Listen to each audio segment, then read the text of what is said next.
عملة تونسية في المغرب ايش تعمل؟ أنا عندي جميع العمولات العالم. ما شاء الله. أحلى ناس، مرحبا بكم في أكادير. أكادير ولا أغادير هي؟ أكادير ولا أكادير؟ كلها زي بعض.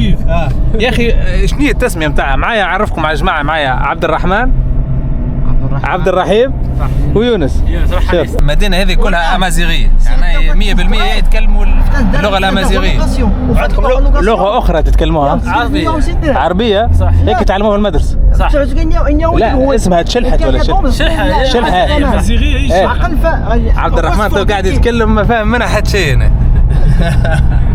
يونس هذا على فكرة يحب الترحال والتجوال. قديش جرت من دولته؟ تقريبا تو 14. 14 ما شاء الله. الأكثرية في افريقيا؟ الأكثرية في افريقيا، وعملت تونس، تركيا، اليونان، قبرص، موريتانيا، مالي، ما شاء الله. غامبيا، كوت ديفوار، المغرب العربي كل زرتهم؟ تقريبا شوية إلا ليبيا وسعودية.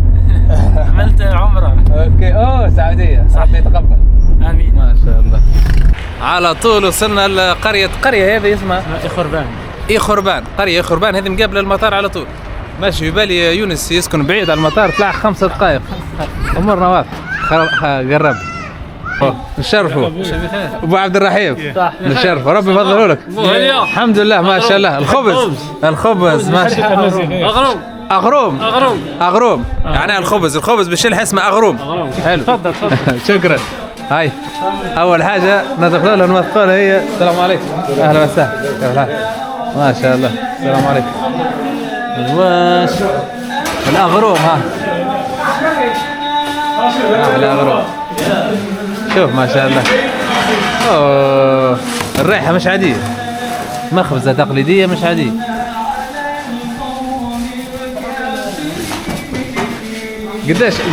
قديش سعر الاغروم؟ 1 درهم. 1 درهم مغربية. 1 درهم قديش تجيب الدولار؟ درهم مغربية. ايه 1 درهم مغربي. مش عارف قديش درهم بركة. رخيصة يعني. رخيصة. دام الله الرخاء. شيلت برشا غروب نفط الغدية شنو مرقة؟ دوق شوي دوق. ما شاء الله. هاي بسم الله. سخونة هي خارجة. رخيصة الأروب. على الثمن؟ قال لي بدرهم. صح. درهم يعني أقل من 0.10 دولار. يعني 300 مليم الخبز في جنوب المغرب. بسم الله. اوه لذيذ. خبز عاد. يعمل فيه. نصوروا فيه كله.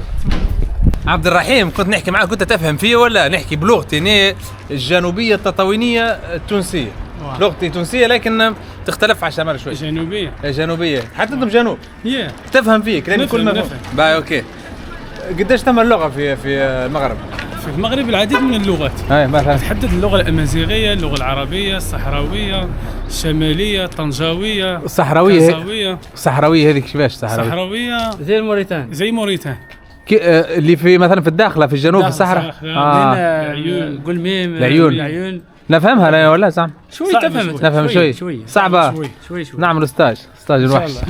بعد يومين نمشي للداخلة لازم نتحفظ اللغة الصحراوية إن شاء الله. تفرج بالله في المغرب كيفاش طريقة الغسل. مغسلة هذه تقليدية صح. اوه عجبتني اللقطة.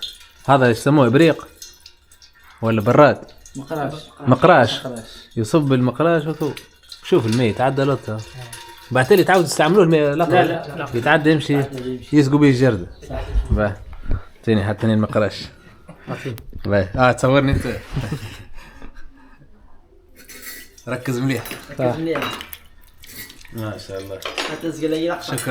شكرا الله يبارك لك. هات نصب عليك انا.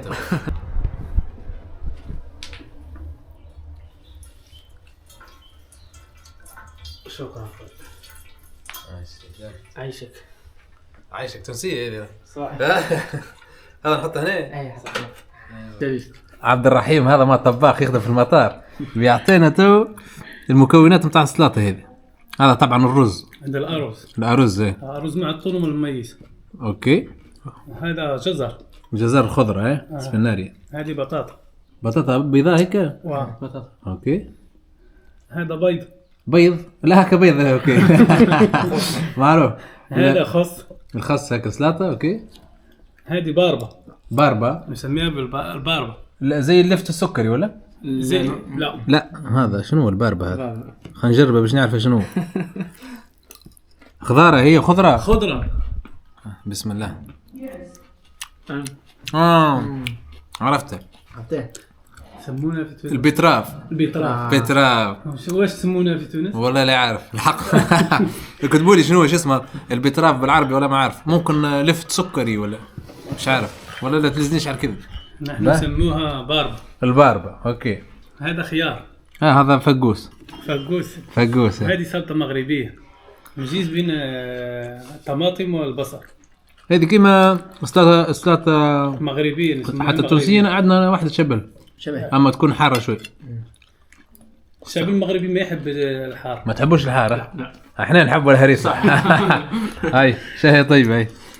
وهذا مايونيز. هاي المايونيز منه على الرز ما شاء الله. صح ولا؟ طيب هذا مش طبق الرئيسي هذا الأونتري.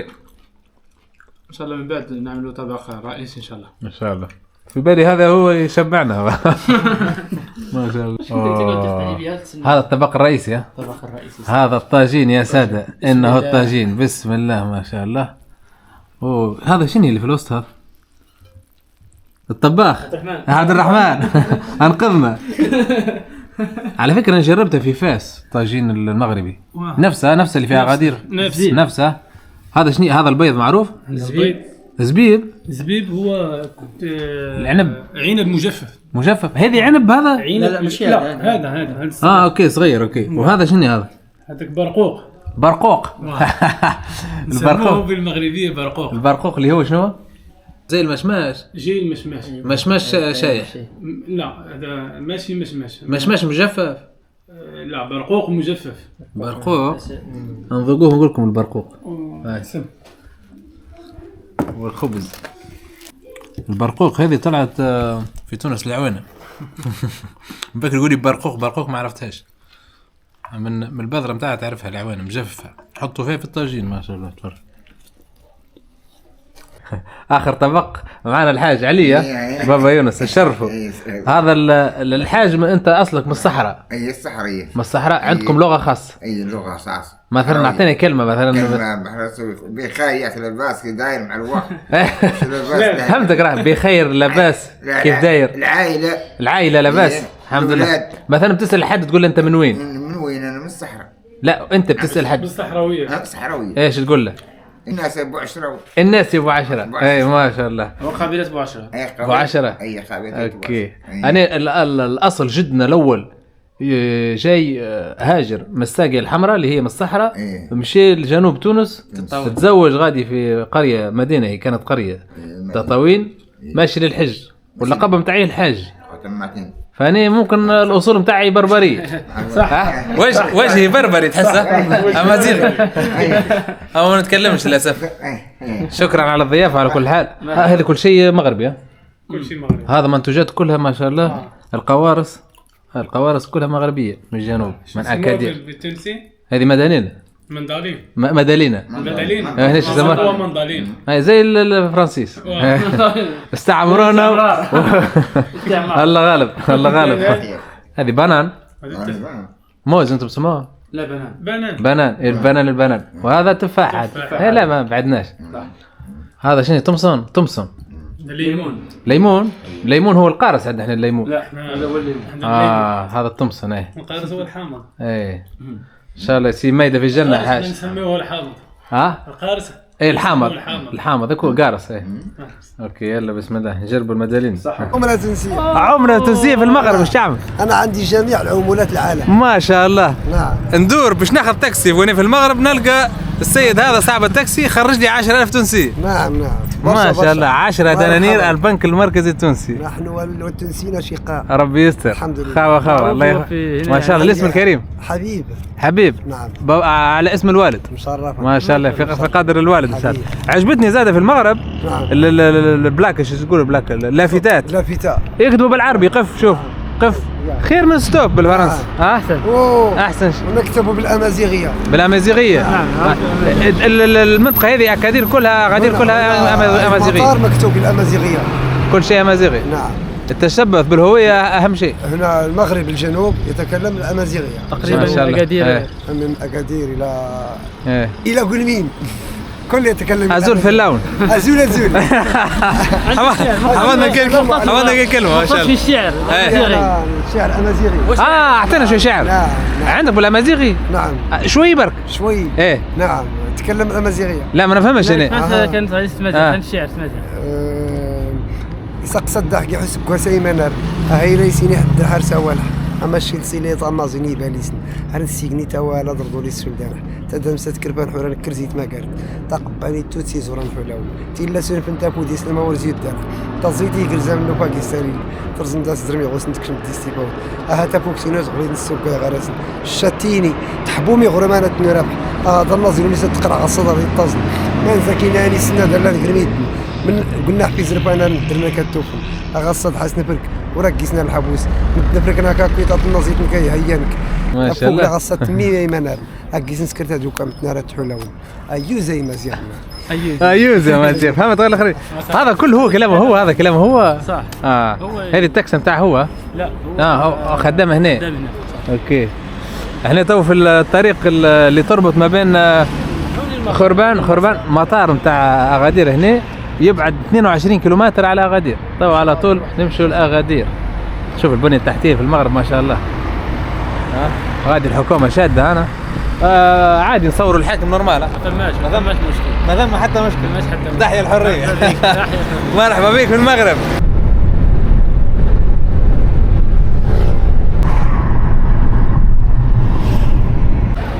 وصلنا لمحطة الأجرة هذه. شوفوا ما شاء الله مقبرة تهز كل المناطق متاع المغرب كاملة للداخل للجنوب للشمال مراكش للبلايص كل حسب ما يحكي لي يونس قال لي هذه أكبر محطة في المغرب. بقداش من هنا للأغادير؟ في التاكسي تقريبا 10 دقائق. لا الفلوس 7 دراهم. 7 دراهم معناها 2000 فرنك يعني أقل من $1. دام الله الرخاء. صافي عمري. أي عبد التاكسي هذه.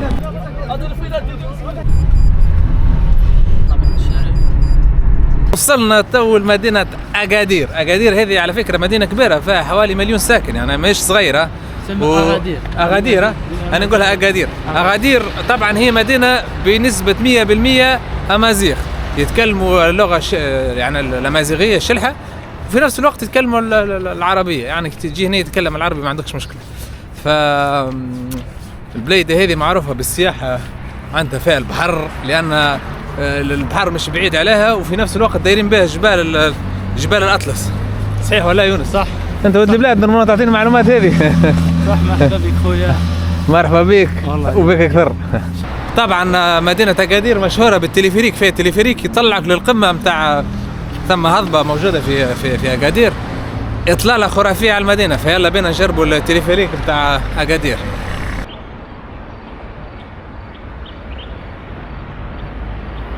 على فكرة الانطباع الأول في مدينة أغادير تحس روحك كأنك في تونس. البنية التحتية وكل شيء والأخبار. هاي وصلنا للبلاصة اللي يركبوا منها التليفريك. هاك تشوفيهم واحدة طالعة واحدة هابط باش نطلع نشوف الإطلالة على مدينة أغادير. دانيا لاند. يلا بينا.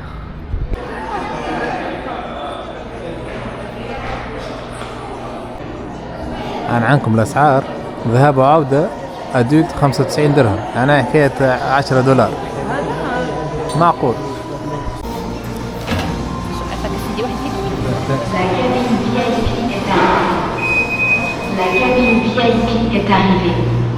هذا هو التليفريك يا سادة.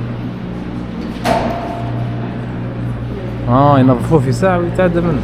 الله يديم الصحة يعملوا تنظيفه في سفيسة. بسم الله. أنتم يا سادة في التليفريك. فينا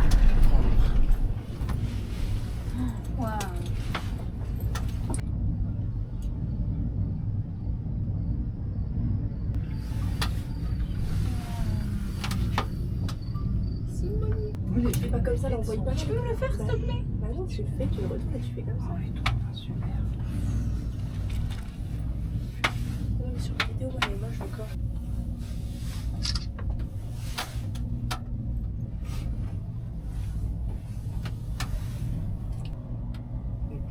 avait le truc là, tu sais.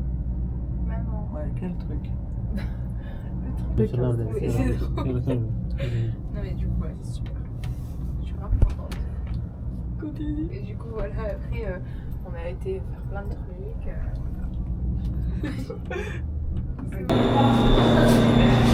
اتجاه القصبة. القصبة هذه في كل بلاد تلقاها. خلوكم معنا تشوفوا الإطلالة كاملة على أغادير. هاي سيدي وصلنا إلى القمة. خليكم معنا خنوركم الإطلالة كاملة على أغادير. على فكرة بعيدة المسافة، يعني في الأول شفتها بالعين المجردة تحسها قريبة لكن بعيدة. شوف التلفريك من جاي ماشي يبان من هنا آخر شي غادي.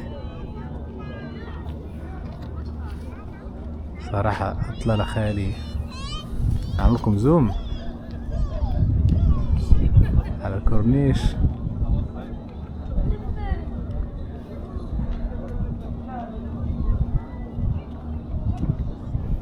تحس روحك في تونس، ما اللي تشوف الجمل هذا تحس روحك في الجنوب التونسي. ما شاء الله. ناقة ولا جمل زعما؟ السلام عليكم. ناقة ولا جمل؟ ناقة معروفة من قعدتها. الله يعاونك. قال لي باقي ناقة زعما صحيح تطلع ناقة. انت ادرى. ثم حتى الحسين وشو ما اسمح شوف ايش البوني يقولوا جماعة فرنسا. البوني تحب تعمل دورة في البوني؟ لا خير. لا صح. لا تحب انت؟ شو ما شاء الله عليهم كيفاش. لا انا بصور الاطلالة بتاع السفينة هيك المغادي البيرات. وبرت كبير ياسر مع شروق مع غروب الشمس. صراحة منظر خيالي. خلينا نعمل لكم زوم تفرجوا بالباقي. ارجو طبعا منا غادي المحيط الاطلسي. بورت اغادير. هذا ميناء أغادير. كي تكمل منها طول تلقى الصحراء المغربية. الصحراء المغربية وبعدها موريتانيا. صح. تكمل طول.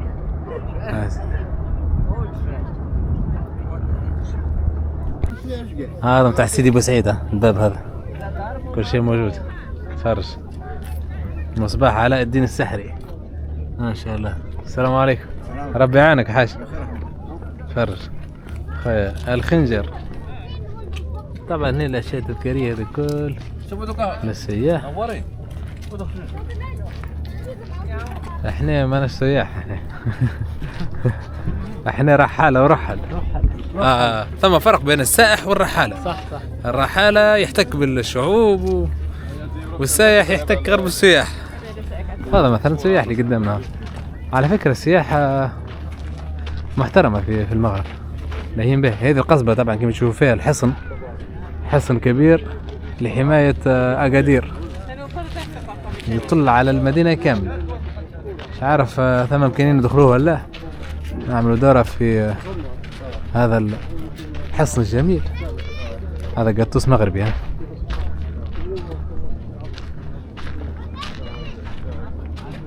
ما تخافش تخافش.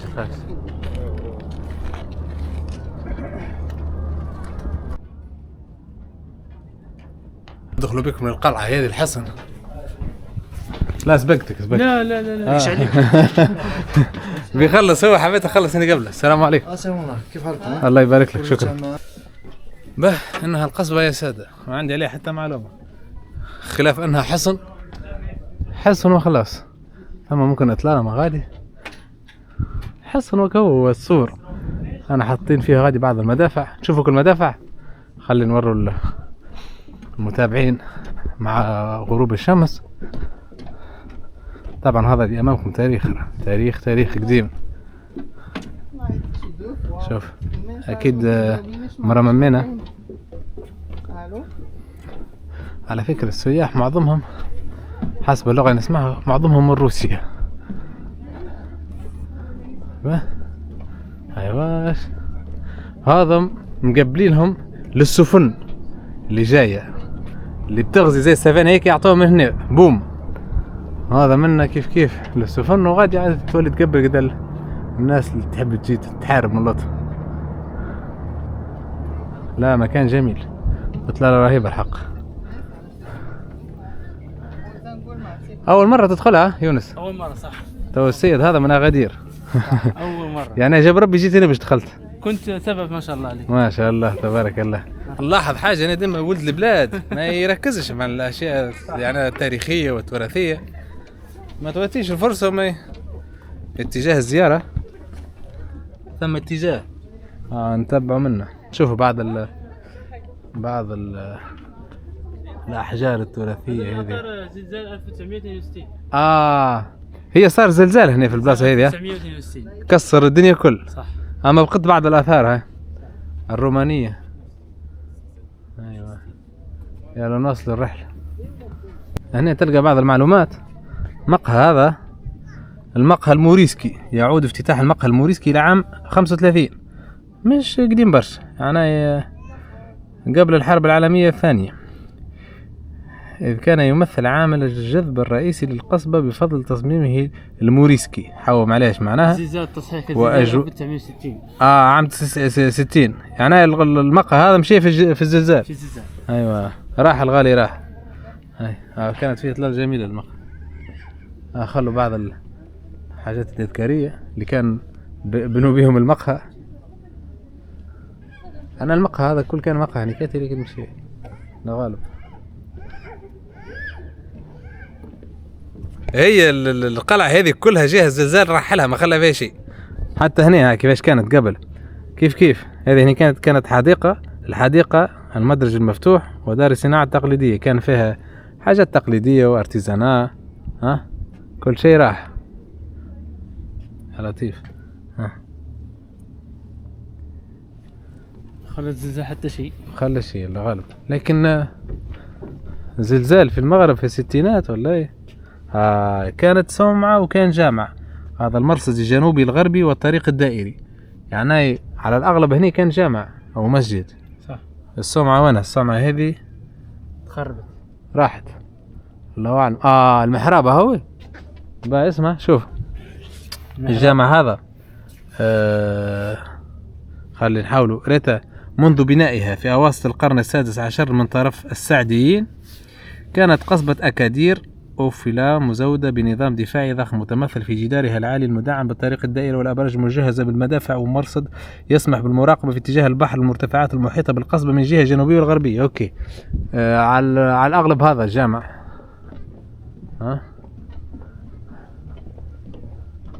هلا هذا هو. هذا العرس متاع الجامع شوفوا فيهم. هذا أعتقد المنبر والمحراب. القبلة هيك لكن اسمه تو البحر غادي الشمس هكومت ايه الشمس هاونا طايحة الشمس. القبلة هيك شوي هيك معوجة شوي لكن هيك هو الدنيا بالوهية. سبحان الله. تاريخ. هذا المخرج الخلفي اللي يدخل منه الإمام. شوف الحجر اللي خدموا به قبل. تاريخ. هو نورمال مو كانكش يقولوا ممنوع اللمس. شوف حتى الزركشة هذه. شوف كذا هذه اللي زركشة هذه راه عظامة سوست مشي الله يرحم. هي عملية يدوية طبعا. ظهر لي الخروج منه. هاي اتجاه الزيارة دائما نتبعوا. لا منظمينها بصراحة منظمينها. سونس دو فيزيت اتجاه الزيارة باش ما تضيعش. هذا مسكرين هنا مش عارف ايش كان فيه كذلك. هذا قبور هذه معرف. هذه أنتم السابقون ونحن اللاحقون الله يرحمه.